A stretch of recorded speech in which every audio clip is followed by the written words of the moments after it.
I never thought my life would take such a turn. Looking back, it almost feels like a cruel cosmic joke, the kind you'd only find in poorly written soap operas. But this wasn't fiction. This was my life. My name is Ryan Parker, and for a while, I believed I was living a dream. My wife, Emma, and I had a storybook romance, or so I thought. Emma came from a wealthy family.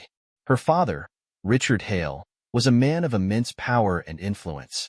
He owned businesses in every corner of the state, each more successful than the last. To him, wealth wasn't just a resource. It was a weapon, a shield, and his most treasured possession. He was the kind of man who thought money could buy loyalty, love, and happiness. When Emma and I first met, she seemed different from him, warm, kind, and grounded. I loved her fiercely, and I believed she loved me too. It didn't matter to me that I wasn't rich or powerful. I thought what we had was enough. But Richard saw things differently. He made no secret of his disdain for me. I wasn't worthy of his daughter, and he didn't hesitate to remind me of it every chance he got. At first, I brushed it off, believing Emma's love for me would stand firm against her father's constant meddling. But Richard wasn't just disapproving. He was cunning. Over the years, his subtle manipulations turned into outright sabotage. Whenever Emma and I argued, he was there, feeding her doubts about me, convincing her she deserved better. He planted poisonous seeds, whispering that she could do better, have more, and live a life of luxury if she weren't shackled to a man like me. What I didn't realize was how far Richard was willing to go to get what he wanted. It started small, almost imperceptible, a shift in Emma's tone, the way her laughter felt hollow, her smile forced. At first, I chalked it up to stress. She had been working longer hours, dealing with clients her father had assigned to her.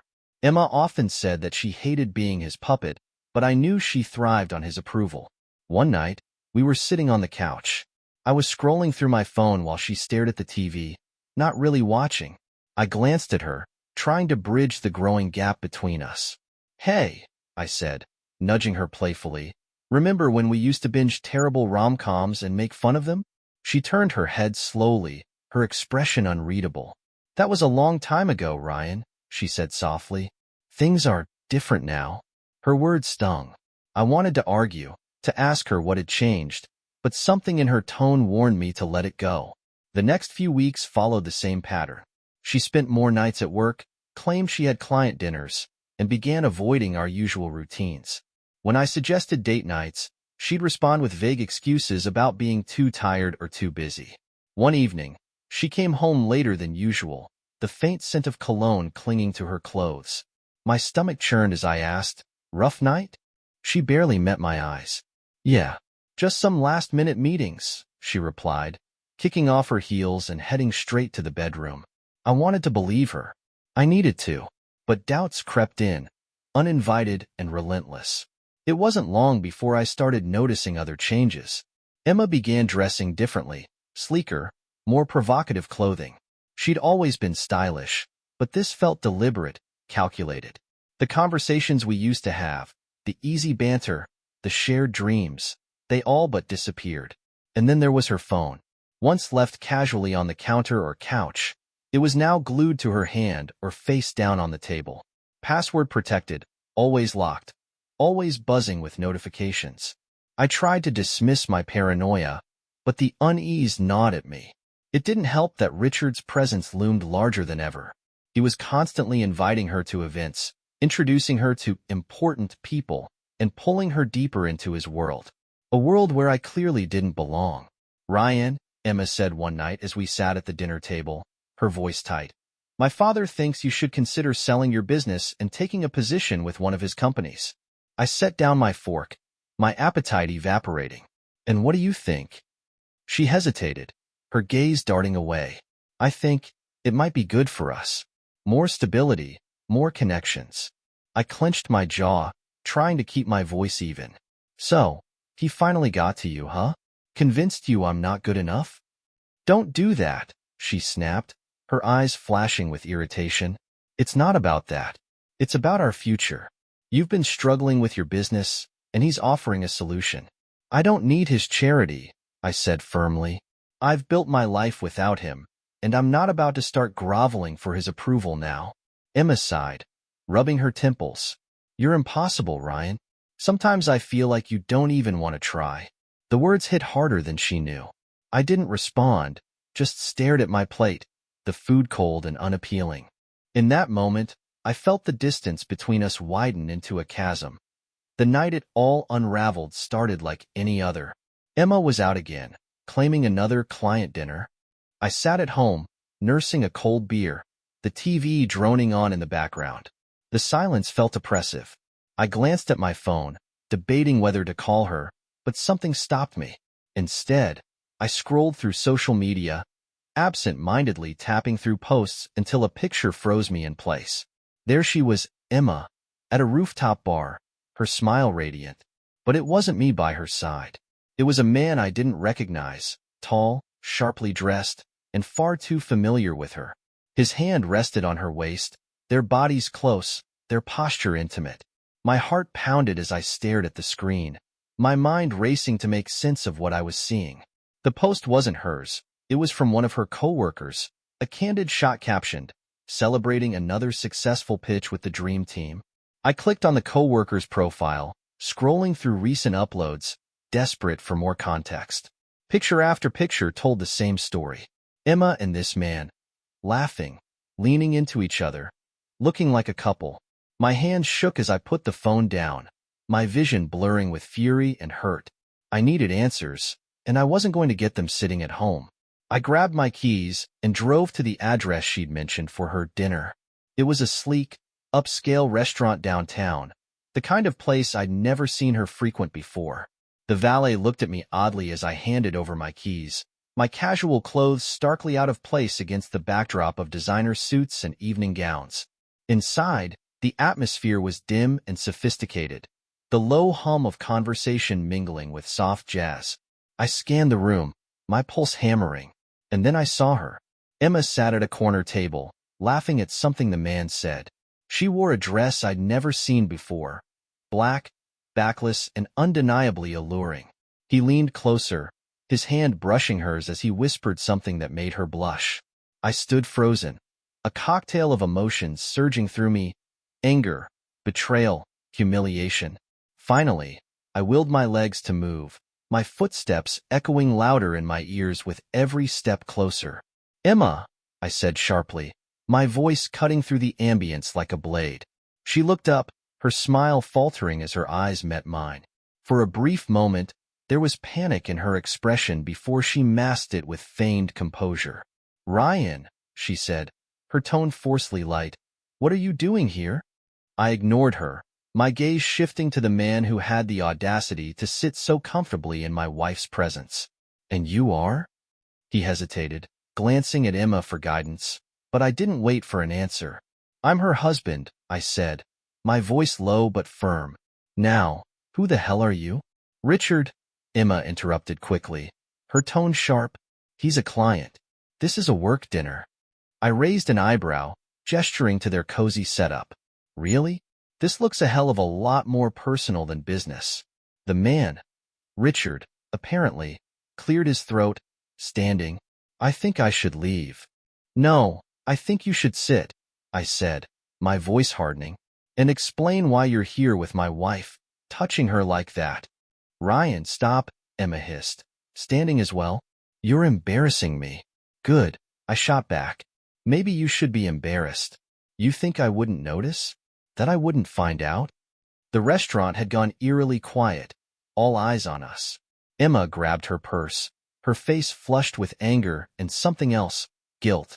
Let's go, she said, grabbing my arm and pulling me toward the door.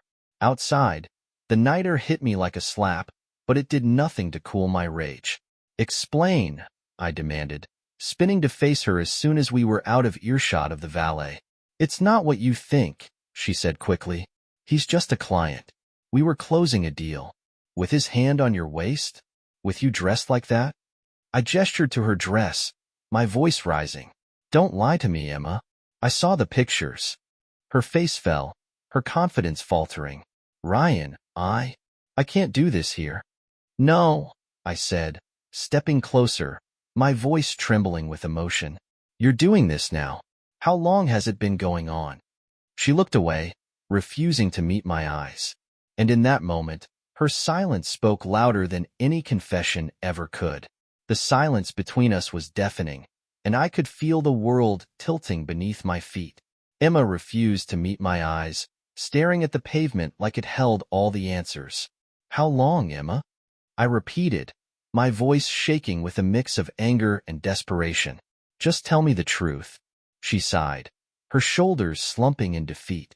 It wasn't supposed to happen, she whispered, her voice barely audible. I took a step closer, the weight of her words crushing me. What wasn't supposed to happen? She looked up then, tears glistening in her eyes. Ryan, it's complicated. No, I cut her off, my voice firm. It's simple. You made a choice. Now explain it to me. She hesitated, and for a moment, I thought she wouldn't answer. But then the dam broke. It's been a few months, she admitted, her voice trembling. It started after one of those client dinners. Richard. He was charming, persistent. I didn't mean for it to go this far.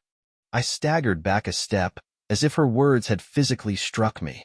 A few months? I echoed, my voice cracking. While I've been sitting at home, wondering what's wrong, you've been sneaking around with him? It wasn't like that, she said quickly, reaching for my arm, but I pulled away. Then what was it like, Emma? Did my love not measure up? Did I not try hard enough to make you happy? Her face crumpled, and she shook her head. It wasn't about you, Ryan. It was, I don't know. I was confused, and he made me feel wanted. Her words were a dagger to my heart. Wanted? I repeated bitterly. You didn't feel wanted by me? After everything I've done for us, for you? Tears streamed down her face now, but I couldn't find any sympathy. Not after this. I didn't want to hurt you, she said, her voice breaking. I thought I could fix things before you ever found out. Fix things? I laughed bitterly, the sound hollow and cold. You're standing here, telling me you've been with another man for months, and you think you could fix this? She covered her face with her hands, sobbing. I don't know what to say. Say it's over, I demanded. Say you're done with him. Say you're ready to fight for this marriage, Emma, because I can't do it alone. She hesitated, and that hesitation was all the answer I needed. You can't, can you? I said, my voice softening as the realization sank in. You've already chosen him. No, she cried, stepping closer. I love you, Ryan. I do. But my father, he's been pressuring me, saying you're holding me back, that I need someone like Richard to secure my future. Her father. Of course. I should have known he was behind this. This is about him? I asked, my voice dangerously low. You let him poison your mind, convince you I wasn't good enough? She shook her head violently. No, Ryan, it's not like that. Then what is it, Emma? Because right now, it feels like I've been fighting a battle I didn't even know I was in, and you've been on the other side. Her sobs grew louder, and she sank to the curb, her head in her hands. I stood there, staring at the woman I thought I knew, the woman I had loved more than anything. In that moment, something inside me broke.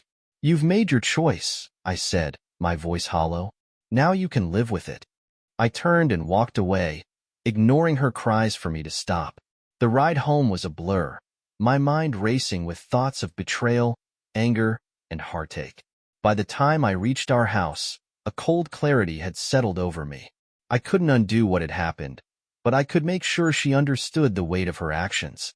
If her father thought I wasn't worthy, if she believed I couldn't measure up, I would show them both exactly who they had underestimated. This wasn't over. Not by a long shot. The house was eerily quiet when I got back. I stood in the doorway for a moment, the weight of everything pressing down on me. This was the place Emma and I had built together, a sanctuary meant to hold our dreams and memories. Now, it felt like a stranger's house.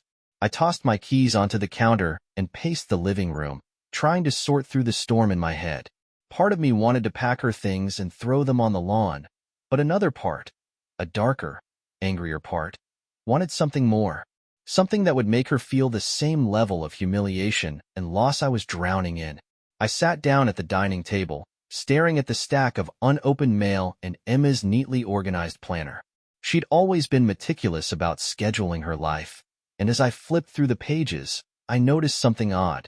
There were dates marked RH and meeting with Dad, alongside dinner reservations at high-end restaurants. The pattern was clear. These weren't just business meetings. They were part of whatever web her father and Richard had spun around her. I took a deep breath, forcing myself to think logically. If I wanted to confront this betrayal, I needed a plan. Blowing up in anger wouldn't solve anything. It would only give them more ammunition to paint me as the unworthy husband they believed I was. No, I needed to be smart, calculated. First, I called a lawyer, a no-nonsense family attorney I'd heard about through a friend. When she answered, I laid everything out. The affair, the manipulation, and the way Emma's father had likely influenced her. She listened without interruption, and when I finished, her response was blunt. You're in a tough spot, Ryan, but it's not hopeless. If you want to protect yourself, we'll need to move quickly, gather evidence, secure financials, and prepare for a fight. Does she have access to your accounts? Some, I admitted. Joint accounts for household expenses, but my savings and investments are separate. Good, she said. First step, freeze anything joint. Make sure she can't drain them. Second, document everything. Texts, emails, photos. Anything that shows the affair or her father's involvement. If this goes to court, you'll want a clear picture of what's been happening. I scribbled notes furiously, her calm, methodical approach grounding me. What about the house? I asked. That depends on how it's titled, she said.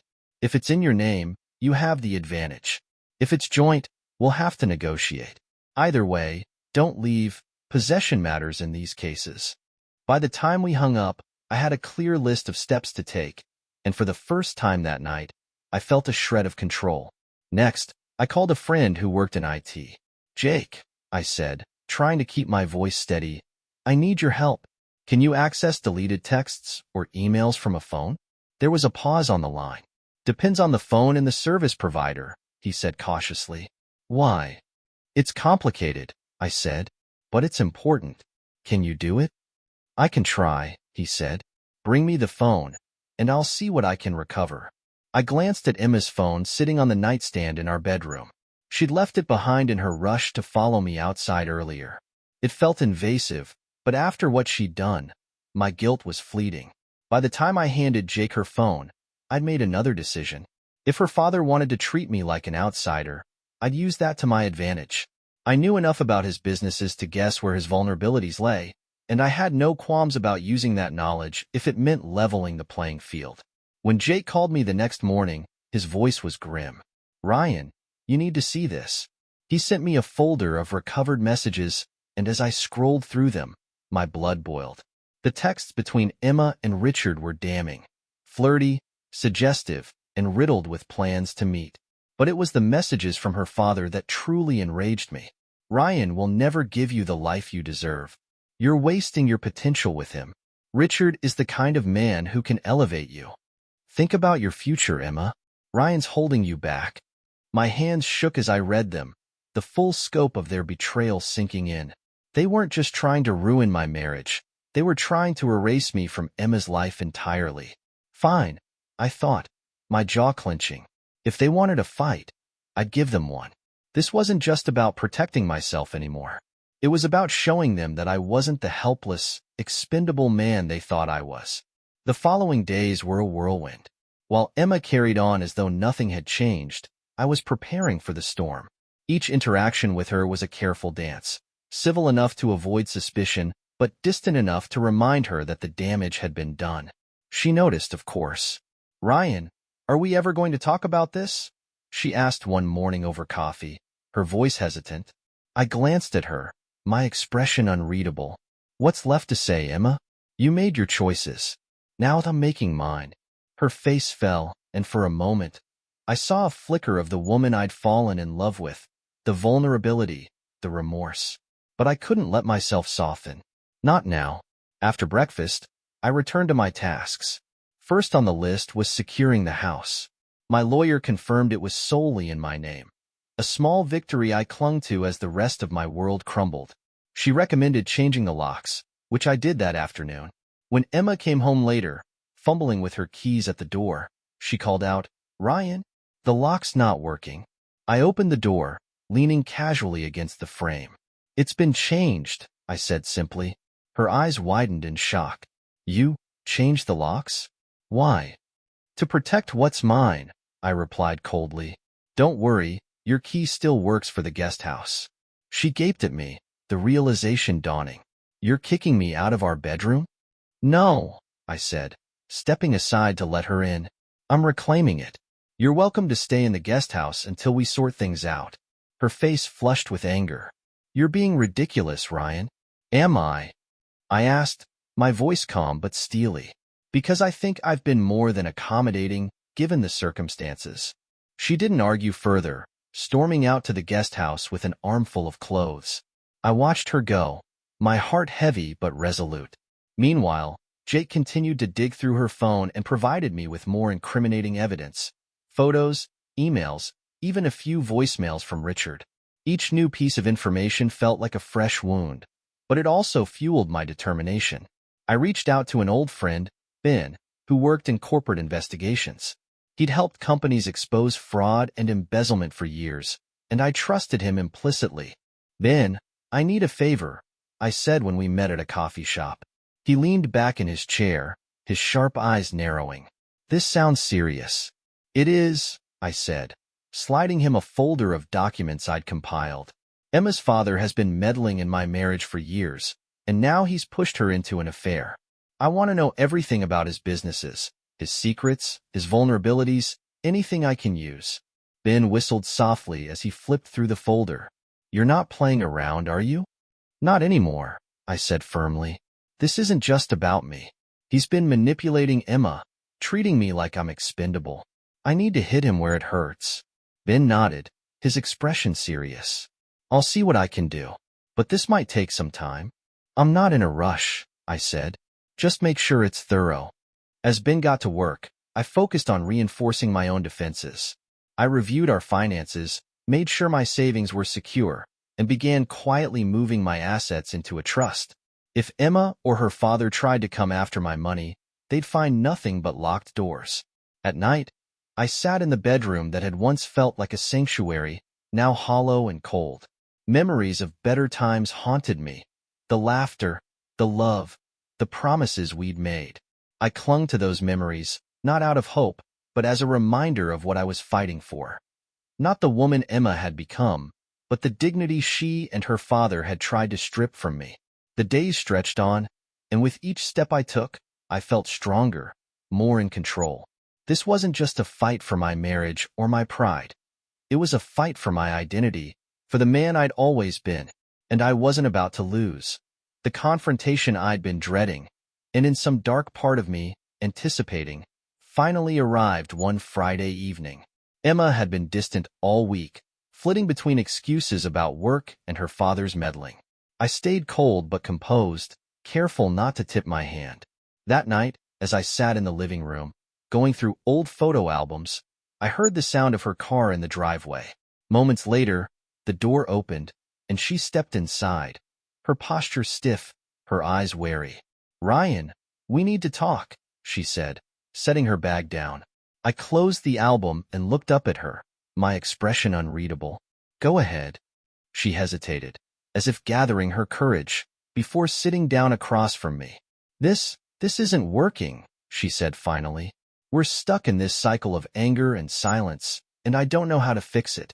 I leaned back in my chair, studying her. "Maybe because you're trying to fix the wrong thing, Emma. You're focusing on the aftermath instead of what caused this mess in the first place." She flinched at the sharpness in my tone. "I know I hurt you," she said, her voice trembling. "But it's not just me, Ryan. We've both changed. I don't even know if we're the same people we were when we got married." "And whose fault is that?" I asked, leaning forward. "You let your father manipulate you. Let him twist our marriage into something it wasn't. And then you chose Richard." Her face crumpled, tears spilling down her cheeks. "I didn't choose him, Ryan. I was confused, lost." "Don't lie to me," I interrupted, my voice firm. "I've seen the texts, Emma. I know how long this has been going on. Don't you dare try to minimize it." Her head snapped up, her tear-streaked face full of shock and panic. You went through my phone?" "I had every right to," I said coldly. "You gave up your privacy the moment you betrayed me. And guess what, Emma? Your father didn't make this any better. Do you know what he's been saying about me? How he's been feeding you lies, convincing you that I'm not good enough." She opened her mouth to respond, but I held up a hand to stop her. "No, you're going to listen now," I said, my voice rising. "Your father has been undermining me for years, and you let him. You let him poison our marriage, and then you handed him the match to burn it all down. And Richard? He's just the icing on the cake." Emma buried her face in her hands, her sobs filling the room. "I didn't know how to stop it," she cried. "I felt trapped, like I couldn't make anyone happy. Not you, not my father, not myself." I stood, pacing the room, my anger boiling over. "You know what, Emma? Maybe that's the problem. You're so busy trying to please everyone else that you forgot what it means to actually stand by your choices. To stand by me." She looked up at me, her tear-filled eyes desperate. "I still love you, Ryan," she said softly. "I don't want to lose you." I stopped pacing, staring at her for a long moment. "Love?" I repeated bitterly. "Love doesn't look like this, Emma. Love doesn't destroy trust or make excuses. Love is a choice, and you've already made yours." Her sobs grew louder, but I didn't comfort her. I couldn't. Not anymore. "This marriage might have been salvageable once," I said quietly, my voice thick with emotion. "But you've crossed too many lines. You let your father dictate your worth, let him convince you I wasn't enough. And then you betrayed me in the worst way possible." She didn't respond, just curled into herself, her body trembling with grief. "I'll give you time to figure out what you want," I said, walking toward the door. "But if you think you can keep me in the dark while you play both sides, you're wrong. The truth is out, Emma. Now you need to decide if you can face it." I left the room, my heart heavy but resolute. This wasn't over, not by a long shot. The days after our confrontation were a delicate dance between silence and tension. Emma moved out of the main house and into the guest house, her presence like a ghost haunting the property. She tried to reach out a few times, but I ignored her. Every text, every knock on the door felt like a wound reopening. I poured myself into the plan. Ben, my investigator friend, had unearthed enough dirt on Emma's father, Richard Hale, to make my head spin. While he portrayed himself as a savvy businessman, his empire was riddled with financial misdeeds, shady investments, tax evasion, and a string of quietly settled lawsuits. "This guy's not just unethical," Ben said one evening as we reviewed the files. "He's a ticking time bomb. One wrong move, and his whole empire could collapse." I leaned back in my chair, my mind racing. If I expose this, it'll destroy him. His reputation, his businesses, everything. Ben nodded. "It's risky, though. You'll make a powerful enemy. Are you sure you want to go through with it?" I didn't answer right away. I wasn't the kind of man to seek revenge for its own sake, but this wasn't just about me. Richard had manipulated Emma, poisoned our marriage, and made me feel like less than a man. He needed to be held accountable, not just for my sake, but for every life he'd trampled in his pursuit of power. "I'm sure," I said firmly, "but I want to do this right. No shortcuts, no half measures. If we're going to take him down, we're going to do it legally and publicly." Ben smiled. "Now that's the Ryan I remember. Leave it to me. I'll get everything in place." While Ben worked on dismantling Richard's empire, I focused on protecting my own assets. With my lawyer's help, I finalized the transfer of my savings into a trust and filed for a legal separation. Emma hadn't contested my actions yet, but I knew it was only a matter of time before she tried to defend herself, or worse, sought help from her father. One afternoon, as I was packing up some of her belongings to leave outside the guesthouse door, I found a note tucked into one of her drawers. "Ryan, I don't know how to fix this. I don't even know if it can be fixed, but I want you to know that I'm sorry. For all of it. For listening to my father, for doubting you, for betraying everything we built together. You deserve better than the woman I've become, and I hate myself for being the one to hurt you. If there's any part of you that still believes in us, Please tell me. I'll fight for you if you give me a reason. But if you can't, I understand. I'll accept whatever you decide. The words blurred as I read them, a mix of anger and sadness washing over me. It was the apology I'd wanted to hear, but it didn't feel like enough. I tucked the note back into the drawer and walked outside, needing air. The weight of everything, the betrayal, the anger, the lingering love I couldn't shake, was suffocating. As I stood on the porch, staring out at the setting sun, my phone buzzed. It was Ben. "We've got him," he said simply. I clenched the phone tighter, my heart pounding. "You're sure?" "Absolutely. We've compiled everything, documents, witness statements, even audio recordings. He's been siphoning money from his own companies, using offshore accounts to cover his tracks. Once we go public, there's no coming back for him." A grim smile spread across my face. "Good. Let's make it count." As I hung up, a sense of resolve settled over me. This wasn't just about revenge. It was about taking back control, proving to myself and to everyone else that I wasn't the man they thought they could walk over. Richard Hale's reign was about to end. Taking down Richard Hale required precision. Ben and I worked methodically, compiling every piece of evidence into a detailed report. We coordinated with lawyers, journalists, and even law enforcement, ensuring every angle was covered. This wasn't going to be a quiet expose. It was going to be a reckoning. While the groundwork was being laid, I kept my interactions with Emma to a minimum. She tried to bridge the gap between us, but I didn't give her the satisfaction. Every attempt she made felt hollow, tainted by the betrayal that hung between us. One evening, I caught her standing in the yard, staring up at the main house. She looked small, lost, like the weight of everything was crushing her. For a moment, I almost felt sorry for her. Almost.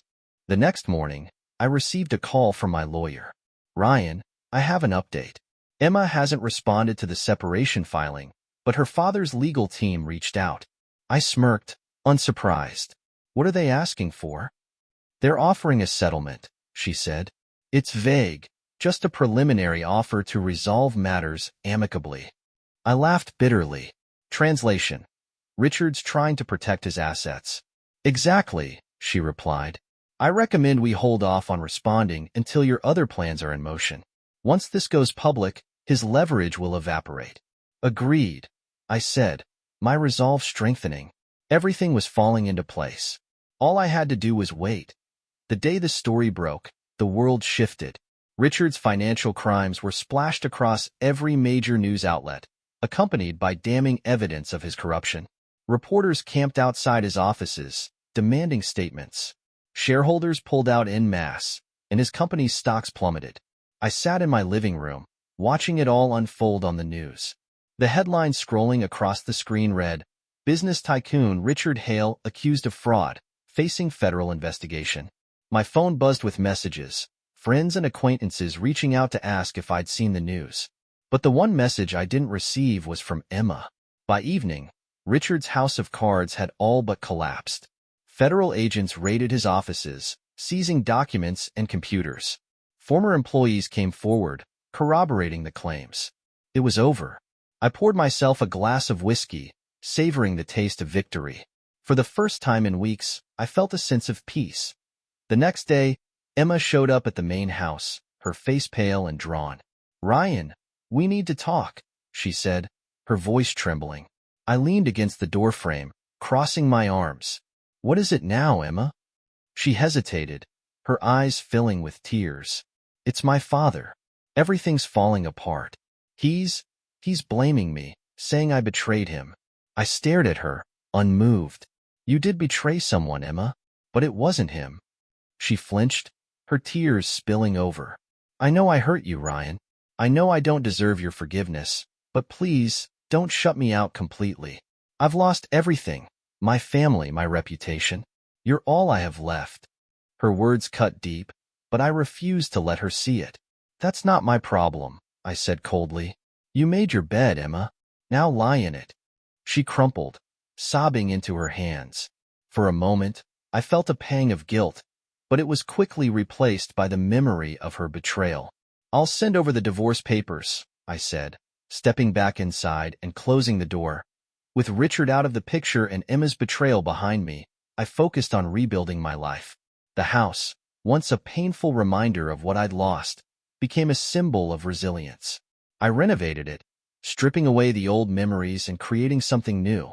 Friends and family rallied around me, offering support and encouragement.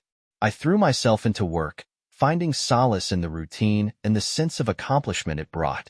Occasionally, I'd hear whispers about Emma, how she'd moved in with a friend, how she was struggling to find her footing. But I pushed those thoughts aside.